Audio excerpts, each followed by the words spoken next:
بسم اللہ الرحمن الرحیم۔ جنگ بدر میدان جنگ۔ ابو سفیان بن حرب چلاک آدمی تھا۔ خبریں اسے مل چکی تھیں۔ بدر آتے آتے بدر سے پہلے دوراہے پہ جہاں ایک راستہ بدر کو جاتا، دوسرا ساحل سمندر کے ساتھ ہوتا ہوا مکہ کی طرف چلا جاتا، وہاں اپنا قافلہ روکا اور خود اپنے اونٹ پہ بیٹھ کے بدر کی طرف منہ لپیٹ کے معلومات کٹھی کرنے آیا۔ دیکھا بدر کے ایک کنویں پہ ایک بوڑھا بیٹھا ہے اور 7 عورتیں بھی۔ ان 2 عورتوں کے ہوتے ہوئے چند لمحے پہلے وہاں آقا صلی اللہ علیہ وآلہ وسلم کے جاسوس بسبس بن عمرو اور عدی بن ابی ذغا بھی آئے تھے۔ آقا صلی اللہ علیہ وآلہ وسلم کے جاسوسوں نے بظاہر پانی پیا، اپنی چھاگلوں میں بھرا اور کان باتیں کرتی عورتوں کی گفتگو پہ رکھے۔ ایک عورت دوسری سے اپنا قرض مانگ رہی تھی، دوسری استدعا کر رہی تھی، ایک آدھ دن کی مہلت دے دو، ابھی قریش کا تجارت قافلہ پہنچنے والا ہے، وہ پڑاؤ ڈالے گا، میں ان کی محنت مزدوری کر کے کچھ کما لوں گی، قرض لٹا دوں گی۔ ابو سفیان نے قافلہ پیچھے روکا اور خود کنویں پہ پہنچ گیا۔ دور جاتے ہوئے آقا صلی اللہ علیہ وآلہ وسلم کے جاسوسوں کے ہیولے بھی اسے شاید نظر آ گئے۔ عورتیں بھی باتوں میں لگی کنویں سے جاتی ہوئی اسے دکھائی دیں۔ وہ بوڑھا بھی بے نیازی سے بیٹھا تھا۔ ابو سفیان نے پانی پیا، پھر بوڑھے سے پوچھا، یہاں کوئی اجنبی دیکھا؟ بولا، 2 بندے پانی پی کر چھاگلیں بھر کے گئے، بات چیت کوئی نہ کی، دھوپ سے بچنے کے لیے سر منہ پہ کپڑا ڈالا تھا، ادھر اونٹ بٹھائے تھے، دونوں نے پانی لیا اور چلے گئے۔ ابو سفیان کو کرید ہوئی، جدھر اونٹ بٹھائے گئے تھے ادھر گیا، اپنے اونٹ پہ بیٹھا اور اسے دوڑاتا ہوا اپنے قافلے میں آیا اور قافلے کا رخ بدر سے ہٹا کے ساحل سمندر کی طرف موڑ دیا۔ جب محفوظ حد تک دور نکل گیا تو مکہ سے اپنے روانہ کرائے ہوئے لشکر کو پیغام بھجوا دیا، قافلہ بچا لیا گیا ہے، اب بے شک مڑ جاؤ۔ مگر ابو جہل کے سر پہ تو موت ناچ رہی تھی۔ موت کی جگہ اور وقت مقرر ہو چکا تھا۔ وہ جگہیں جہاں جہاں ابو جہل اور اس کے ساتھی سرداروں نے مرنا تھا، آقا صلی اللہ علیہ وآلہ وسلم کو دکھا دی گئی تھی۔ پورا بنو زہرہ 300 لوگوں کو لے کر مڑ گیا۔ حکیم بن حزام سیدہ خدیجہ رضی اللہ تعالیٰ عنہ کے بھتیجے نے آخری کوشش کی۔ قریش کے سب سے عمر رسیدہ اور معزز سمجھے جانے والے سردار عتبہ بن ربیع کے پاس گیا، بولا، اگر کوئی نیکی تمہارے نصیب میں ہے تو یہ ایک آخری موقع ہے۔ وہ بولا، بولو۔ حکیم نے کہا، ابو سفیان کا قافلہ بچ گیا، اب ابو جہل عمر بن حضرمی کے خون کے بدلے میں خواہ مخواہ جنگ میں الجھا رہا ہے، تم حضرمی کے حلیف تھے، امیر بندے ہو، یہ قصہ بھی نمٹاؤ، اس کا خون بہا خود دے دینا، اپنے لوگوں کو اس خونی جنگ سے بچا لو۔ عتبہ بن ربیع خود دل ہی دل میں جنگ کے ٹلنے کی دعا مانگ رہا تھا۔ مکہ سے چلتے ہوئے اس کا پرانا غلام اداس، جس نے آقا صلی اللہ علیہ وآلہ وسلم کو تازہ انگور بھری پلیٹ تھما کے پہچان کے آقا صلی اللہ علیہ وآلہ وسلم کے سر کو ادب سے چوما تھا اور آقا کے پیغام پہ ایمان لایا تھا، وہ آقا صلی اللہ علیہ وآلہ وسلم کی عظمت سے آگاہ تھا۔ عتبہ اور شیبہ دونوں بھائی جب تلواریں سونپ کے مکہ گھر سے نکلنے لگے تو اداس روتا ہوا ان کی ٹانگوں سے لپٹ گیا۔ روتا جائے اور کہے، نہ جاؤ۔ وہ پوچھیں کیوں؟ اداس کہے، آپ جن سے لڑنے جا رہے ہو ان کے ساتھ اللہ ہے، وہ رسول اللہ صلی اللہ علیہ وآلہ وسلم ہے، نہ جاؤ، رک جاؤ، تم لوگ اپنی قتل گاہوں کی طرف جا رہے ہو۔ اداس کو ٹالنا مشکل نہ تھا، وہ تو ان کا اپنا غلام تھا، مگر دل میں گرا لگ گئی۔ پھر تھوڑی دیر پہلے قریش کے اپنے ایک پرکھ رکھنے والے ذی عقل عمیر بن وہب جمحی کو گھوڑے پہ بٹھا کے مسلمانوں کے پڑاؤ کے گرد معلومات اکٹھی کرنے بھیجا۔ مسلمان اس وقت پڑاؤ میں صف بستہ تھے، چہروں پہ غضب کی وحشت تھی، ڈھال اور ذرا کسی کے پاس نہ تھی، صرف چمکتی ہوئی تلواریں جیسے پیاسی زبانیں، پیچھے ایک جگہ اونٹوں کا جم غفیر، جن کے کجاووں میں قریشی کو اپنے لوگوں کی موت بندھی نظر آئی۔ اس نے دور دور سے گھوڑے پہ بیٹھ کے دیکھا اور رپورٹ دے دی، کہہ دیا کہ وہ تو کوئی اور ہی مخلوق نظر آتی ہے جو آج صرف مارنے کے لیے آئی ہے، ان میں سے کوئی بھی مارے بغیر نہیں مرے گا، میری مانو، مڑ جاؤ، نہ لڑو۔ عتبہ بن ربیع کے سامنے اس نے ابو جہل سے یہ باتیں کیں۔ ابو جہل اپنی ضد پہ ڈٹا رہا۔ حکیم بن حزام نے ابو جہل سے بھی براہ راست بات کی تھی، پوچھا تھا، بولو، کیا محمد صلی اللہ علیہ وآلہ وسلم نے کبھی جھوٹ بولا؟ ابو جہل نے کہا، کبھی انہوں نے جھوٹ نہیں بولا، انہوں نے لوگوں کو کھلایا، ہم نے بھی کھلایا، سکایا، رفادہ ان کے پاس، جھنڈا اور دارالندوہ ہمارے پاس، ہم برابر چلے آ رہے تھے، اب ان کے پاس نبوت بھی ہو، یہ میں کیسے ہضم کر لوں؟ میں تو لڑوں گا۔ تب حکیم بن حزام نے عتبہ بن ربی کو رام کر لیا۔ اس نے اعلان کر دیا، نہیں لڑنا۔ ابو جہل عتبہ بن ربی کے پیچھے پڑ گیا۔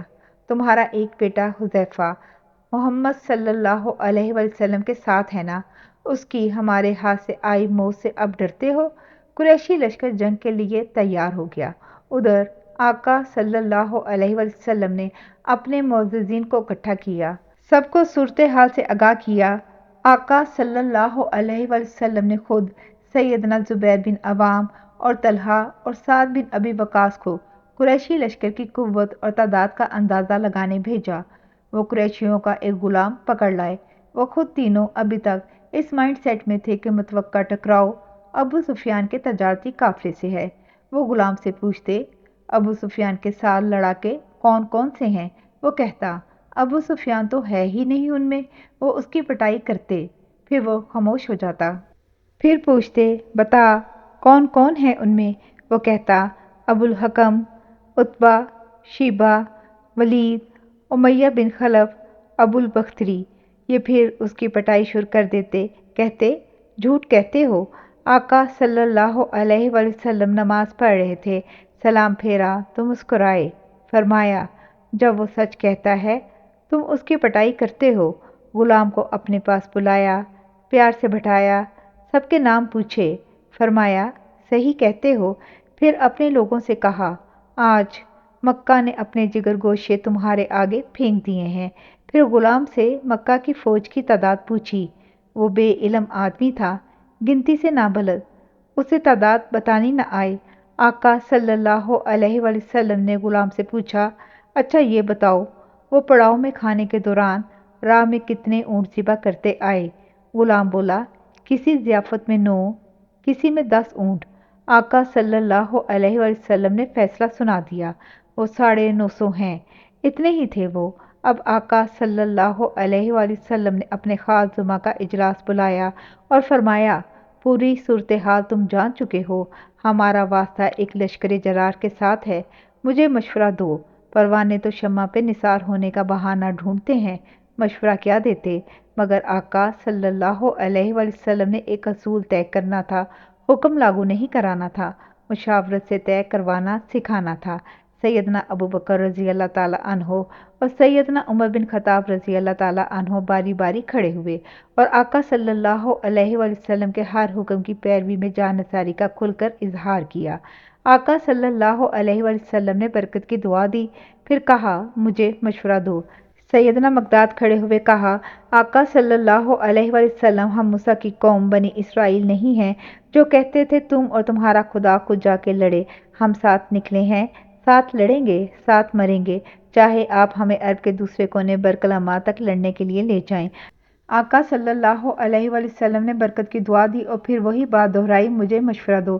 اور اس کے سردار سعد بن معاذ آقا کا رخ بیان اپنی طرف دیکھ کے بولے، اے اللہ کے رسول اللہ صلی اللہ علیہ وسلم، ہم آپ کی ذات اقدس پہ ایمان لائے ہیں، ہم نے گواہی دی ہے کہ آپ جو بھی لائے ہیں وہی حق ہے، آپ کی جان نثاری کا ہم پختہ حلف اٹھا چکے ہیں۔ یا رسول اللہ صلی اللہ علیہ وسلم، آپ مدینے سے کسی اور ارادے سے نکلے تھے، مگر یہاں اللہ نے دوسری صورت پیدا فرما دی۔ اب آپ کی جو مرضی ہے وہ کیجیے، جس سے چاہے تعلق بنائیں، جس سے چاہے تعلقات منقطع کریں، کسی سے صلح کریں یا دشمنی، ہم ہر حال میں آپ کے ساتھ ہیں۔ ہمارے پاس جان و مال جو بھی ہے وہ آپ کا ہے، جو حکم آپ دیں گے اس کی تعمیل ہوگی۔ قسم ہے اس ذات کی جس نے حق کے ساتھ آپ کو بھیجا ہے، اگر آپ ہمیں سمندر میں کود جانے کا حکم دیں گے تو بھی تعمیل ہوگی، بے خوف و خطر کود جائیں گے، ہمارا ایک بھی آدمی پیچھے نہ رہے گا۔ ہم دشمنوں سے لڑنا جانتے ہیں، جنگ میں ہم صبر اور حوصلے سے مقابلہ کرتے ہیں۔ ہمیں امید ہے کہ ہماری جنگی کارکردگی دیکھ کے آپ کی آنکھیں ٹھنڈی ہوں گی۔ آپ اللہ کا نام لے کر قدم بڑھائیے۔ مہاجرین اور انصار کے نمائندوں کی باتیں سن کر آقا صلی اللہ علیہ وسلم کی جبین نبوت نور کی دمک سے جگمگانے لگی اور ارشاد فرمایا، مجھے بشارت دی گئی ہے کہ 2 جماعتوں میں سے ایک پر کامیابی یقینی ہے۔ یقین ہے کہ یہی وہ جماعت ہے۔ قریش کے بڑے بڑے سردار ادھر چڑھ آئے ہیں، یہی سفیر ہوں گے اور مجھے ان کے پچھاڑے جانے والی جگہیں دکھلا دی گئی کہ کون کون کدھر کدھر مارا جائے گا۔ آقا صلی اللہ علیہ وسلم نے اپنی سپاہ کو جنگی ترتیب میں لانے کے لیے میدان بدر میں ایک جگہ چنی۔ انصار کے ایک ساتھی سیدنا خباب بن منظر نے ادب سے قریب آ کے عرض کی، آقا صلی اللہ علیہ وسلم، اس جگہ کا چناؤ آپ نے آسمانی حکم سے کیا ہے یا انسانی حکمت جنگ سے؟ آقا صلی اللہ علیہ وسلم نے فرمایا، آسمانی وحی سے نہیں، انسانی اندازے سے جس میں مشاورت ہو سکتی ہے۔ سیدنا خباب بن منظر نے پھر کہا، میری تجویز ہے کہ ہم قریب کے ٹیلے کے پاس اور بڑھ جائیں۔ وہاں میرے علم کے مطابق کنویں ہیں، ان میں سے کچھ میں میٹھا پانی بھی ہے، اس کے پیچھے ہریالی ہے، ہمارا پانی پہ کنٹرول ہوگا، باقی کے کنویں ہم ڈھانپ دیں گے جو دشمن کے لیے دبنے کی جگہ ہوگی۔ آقا صلی اللہ علیہ وسلم نے تجویز سے اتفاق کیا۔ ایک اصول اور طے ہو گیا، سپہ سالار کو بھی مشورہ دیا جا سکتا ہے اور سپہ سالار صحیح مشورے کو مانے۔ سیدنا سعد بن معاذ رضی اللہ تعالیٰ عنہ نے بھی ایک تجویز دی، کہا، آقا صلی اللہ علیہ وسلم، آپ اپنی سپہ کے پیچھے رہیے، پیچھے ہم آپ کے لیے ایک چھپر تان دیتے ہیں، ایک سائبان بنا دیتے ہیں، وہاں آپ کی سیکیورٹی اور تحفظ کے لیے میں خود اپنے چنے ہوئے لوگوں کے ساتھ موجود رہوں گا۔ وہیں تازہ دم اور تیز رفتار اونٹیاں بھی کھڑی ہوں گی۔ اللہ نہ کرے اگر نتیجہ ہمارے حق میں نہ ہوا تو ہمارے پاس واپسی کی راہ کھلی ہوگی، اور مدینے میں ہم جیسے سینکڑوں اور پروانے ہیں جنہیں ہم اپنی مدد کو لا سکتے ہیں۔ آقا صلی اللہ علیہ وسلم نے یہ تجویز بھی مان لی۔ اصول ایک اور طے ہو گیا کہ واپسی کی راہ ہمیشہ رکھی جائے۔ اس سائبان تلے آقا صلی اللہ علیہ وسلم کے غار یار اور دستے بازو سیدنا ابو بکر رضی اللہ تعالیٰ عنہ ہم وقت آقا صلی اللہ علیہ وسلم کے ساتھ جنگی حکمت عملی میں فیصلہ ساز اعلیٰ ترین فارم پہ موجود تھے۔ سیدنا سعد بن معاذ تلوار پکڑ کے عرشِ سائبان کے باہر کھڑے ہو گئے۔ آقا صلی اللہ علیہ وسلم 2 رکعت نماز پڑھ کے والہانہ انداز میں عجز و نیاز کی تصویر بنے دعا میں ڈوب گئے۔ اللہ سے دعا کرتے سمے آنسوں سے زمین بھیگ گئی، چہرہ تر بتر ہو گیا۔ اللہ سے عرض کی، اے اللہ، اگر مسلمانوں کی یہ چھوٹی سی جماعت آج ہلاک ہو گئی تو تیری اس زمین پر کبھی تیری عبادت نہ ہوگی۔ دعا میں محویت ایسی کہ کندھے سے چادر بار بار کھسک جائے، آنکھوں میں رسالت کا چاند اور نگاہ میں اللہ کی عظمت کا جلال، آنسو ہی آنسو، نور میں ڈوبے ہوئے آنسو۔ سیدنا ابو بکر وہ لمحہ یاد کر کے کہا کرتے تھے کہ رسول اللہ صلی اللہ علیہ وسلم کو اس دن دیکھ کے یقین ہو گیا تھا ان کی دعا قبول ہو گئی ہے۔ اللہ نے بھی کہہ دیا فرشتوں سے، میں تمہارے ساتھ ہوں، تم اہل ایمان کے قدم جماؤ، میں کافروں کے دلوں میں خوف ڈال دوں گا۔ آقا صلی اللہ علیہ وسلم کو بھی آسمان کی خبر آ گئی، مسکرائے، فرمایا، ابو بکر خوش ہو جاؤ، اللہ کی نصرت آ گئی۔ اللہ نے نیند تاریک کر کے تھکے مسلمانوں کو تازہ دم کر دیا، بارش برسا کے نرم ریت کو مسلمانوں کے پیروں میں جما دیا اور اس بارش سے مشرکوں کے پاؤں نیچے زمین پھسلا دی۔ وہ 17 رمضان 2 ہجری بمطابق 17 مارچ 623 عیسوی جمعرات کا دن تھا۔ جنگ کے لیے صف بندی آقا صلی اللہ علیہ وسلم نے خود کرائی، ہاتھ میں چھڑی لے کر لوگوں کو قطاروں میں کھڑا کر دیا، سب سے اگلی قطار میں تیر انداز کھڑے کیے، دوسری قطار میں نیزہ باز نیزہ پکڑ کے دوہرے ہوئے کھڑے ہو گئے، تیسری قطار شمشیر زن مجاہدوں کی تھی جن کی ننگی تلواروں سے سورج بھی خوفزدہ تھا، دھوپ ان پہ پڑتی تو چیختی۔